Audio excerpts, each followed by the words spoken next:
शालू, अभी तो सिर्फ जो निजी तेल कंपनी है उसकी तरफ से ये राहत पहुंचाई गई है, लेकिन अभी बहुत सारी ऐसी सरकारी कंपनियां हैं जो इंतजार आम लोग कर रहे हैं कि उनकी तरफ से भी क्या राहत मिल पाएगी। बिल्कुल, देखिए सबसे बड़ा सवाल यही होता है कि जिस तरीके से पेट्रोल कंपनियों ने पेट्रोल बढ़ाए थे, हालांकि नायरा कंपनी ने जो है वो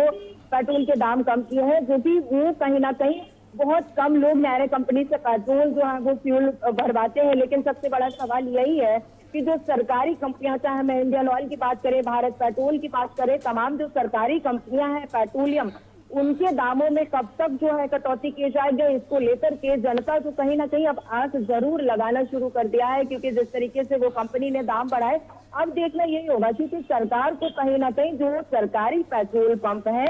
इनके पेट्रोल और डीजल के दामों में कटौती करनी पड़ेगी ताकि आम जनता को इससे राहत मिल सके। क्योंकि आम जनता जो है वो कहीं ना कहीं सभी सरकारी पेट्रोल पंप से पेट्रोल भरवाती है और उनके लिए सबसे बड़ी राहत का दिन यही होगा जब इन सभी पेट्रोल पंप पे पेट्रोल और डीजल के दाम कम किए जाएंगे। हालांकि जनता जो है जिस तरह से आज देखा गया, दिन की शुरुआत हुई है, नायरा ने अपने पेट्रोल डीजल के दाम कम किए हैं, तो कहीं ना कहीं अब देखा यही होगा, उस बात का इंतजार रहेगा कि क्या वाकई में जो सरकारी पेट्रोलियम है इनके दामों में कटौती की जाएगी और कटौती की जाएगी तो कब तक की जाएगी। जिस तरीके से हम कॉमर्शियल सिलेंडर की बात करें, कॉमर्शियल सिलेंडर के दामों में कटौती की गई है, उसी तरीके से जो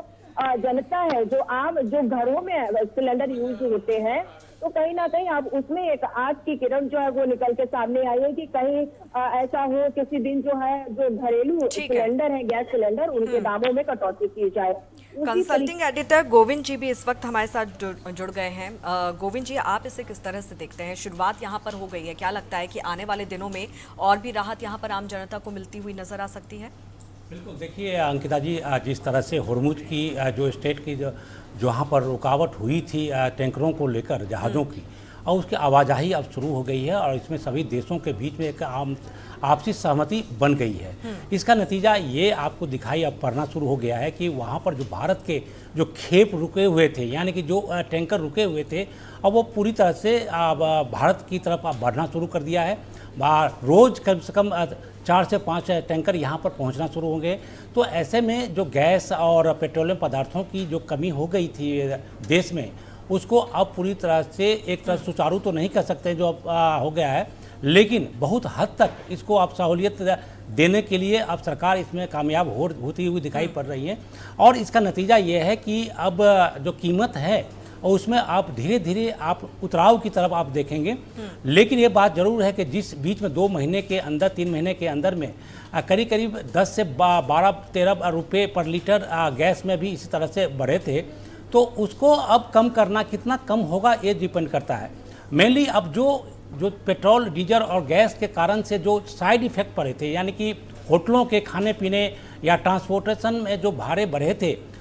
अगर सरकार पेट्रोल डीजल की कीमत कम भी कर देती है तो लोग जो बढ़े हुए दाम है वो कितना कम होगा, ये सबसे बड़ा सवाल है। क्योंकि जो उपभोक्ता है, जो सड़कों पर है, जो होटलों में है, चाहे जो सामान खरीदने के लिए जाते हैं, उनकी कीमत होगी कम या नहीं होगी, ये थोड़ा मुश्किल हो गया है। तो इसलिए